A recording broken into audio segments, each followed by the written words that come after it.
ისე ფიქრობს, ხოლო დიზაინი შეიცავს გზნობებს და როცა ეს ორი ერთმანეთს ხვდება, მაშინ იბადება იდეა, ბრენდი და ზუსტად ამ იდეის შექმნა არის ის საქმიანობა, რაც მე მსიამოვნებს. მე ვარ ნანა ჩხატია, 20 წლის ჯუნიორ გრაფიკული და UI UX დიზაინერი.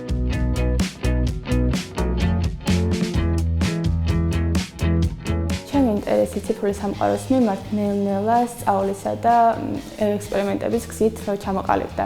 ბავშვობიდან მიყვარდა ხატვა, თუმცა მაშინ ვერ აღვიქომდი ხელოვნებას ფუსროს მიღმა და უკვე როცა სტუდენტი გავხდი, ჩამოვედი თბილისში, აქ რამდენიმე მასტერკლასს ავესწარი გრაფიკული დიზაინის მიმართულებით, მერე გავანალიზე თუ რამხელა შესაძლებლობა ქონია ციფრულ სამყაროს, რომ ჩემი დიზაინი განახორციელებინა უფრო სწრაფად, უფრო დეტალებში და უფრო საინტერესოდ.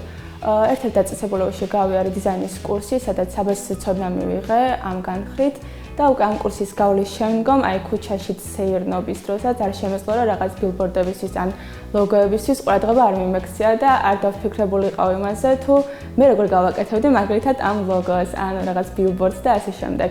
შემდგომ უკვე ერთ-ერთი გადამწყვეტი პერიოდი იყო, როცა უნივერსიტეტში გავიარე მარკეტინგის საგანი, მან მქონდა ჯგუფური პროექტი, სადაც ვმუშაობდით კომპანიის სარეკლამო კამპანიებზე, მან მომიწია ბილბორდების შექმნა, პოსტერების, ლოგოების და მივხვდი, რომ ეს საქმიანობა ზუსტად ის იყო, რაც მე არ მღლიდა და რაც მე მსიამოვნებდა. აქედან გამომდინარე, მე გადავწყვიტე, რომ ამით არ გავშორდებოდი და კიდევ დავიწყე, ესე ვთქვათ, განვითარების ეტაპის ძიება.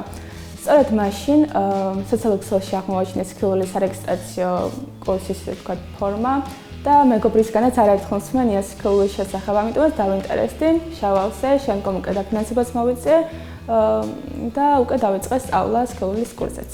ზუსტად იმას სწავლობდით, რაც მართლა გამოგვადგებოდა და თეორიული ცოდნასთან ერთად პრაქტიკასაც ვხებულობდით. მქონდა ლექციები, ასევე ვორქშოპები, სადაც უკვე ჩვენს დავალებებს განიხილავდა ლექტორი და გვაძლევდა უკავშირს, რაც ვფიქრობ, რომ ძალიან მნიშვნელოვანი ეტაპი იყო ყველა დამწყები დიზაინერისთვის. ალბათ ყველაზე დიდი გამოწვევა იყო, რადგან სხვა საქმიანობითაც ვარ დაკავებული, ცოტა რთული იყო, რომ ეს ყველაფერი ერთმანეთთან შემეთავსებინა. თუმცა სქილულმა მომცა იმის საშუალება, რომ თუ მაგალითად ლექციებს ვერ დავესწრებოდი, ჩანაწერები მენახა, კვიზები და დავალებებით შემესრულებინა. რაც იმის საშუალებას გვაძლევდა, რომ შეგვმოწმებინა ჩვენი თავით, თუმცა კონკრეტული ლექციის შემდგომ რაც უნდა მივიღეთ. პირველ რიგში იმას ვიტყვი, რომ სანამ სქილულის კურსზე მოვხდებოდი, მხოლოდ გრაფიკული დიზაინით ვიყავი დაინტერესებული, თუმცა სქილულმა ასევე მომცა ცოდნა UI და UX დიზაინის მიმართულებით და მივხვდი, რომ მხოლოდ გრაფიკული დიზაინით არ შემოიფარგლებოდა ჩემი ინტერესი, ასევე დავინტერესდი ვებ დიზაინითაც.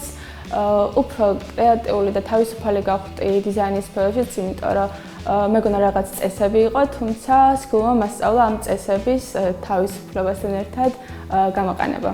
რადგან უკვე კურსი, ისე ვთქვათ, ასესულს უახლოვდება, ვფიქრობ, რომ ეს ჩემი ცოდნა გამოვიყენო პრაქტიკაში და ნელ-ნელა დავიწყეთ CV-ის მოწესრიგებაც, პორტფოლიოს გამართვაც და ასევე რაც თავარა LinkedIn-ის პროფაილის მოწესრიგება. და სწორედ ამაში დამეხმარა სქილულის კარიერის ზრუნვის მენეჯერი. ასევე ვფიქრობ, რომ როცა უკვე კურსს დავამთავრებ, გამოვიყენო ჩემი ბიზნესის ცოდნაც, დავსაქმდე და ვფიქრობ, რომ რადგან დიზაინი ზუსტად რომ ბიზნესისთვის იქნება, ძალიან საჭიროა, რომ დიზაინერს შეეძლოს ორივე განხრით ამ დიზაინის შეხედვა, თუნდაც მარკეტინგულად და თუნდაც დიზაინის პოზიციიდან.